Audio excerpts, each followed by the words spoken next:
خواننده صابر چهری، تنظیم موسیقی کاظم مرادی، ناظر و صداورداری علی احمدی، ترانه سرا پرگل. ارام نیست یایده کشی کردی دایم خاطری نمان و یاد بردیده تو هم بزانم آن کسکی آیم لمن بیتر آیم دل بردیم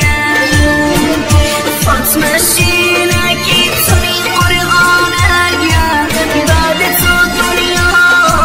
جیر سندونه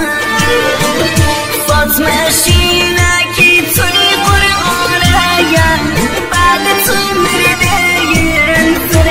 آسانه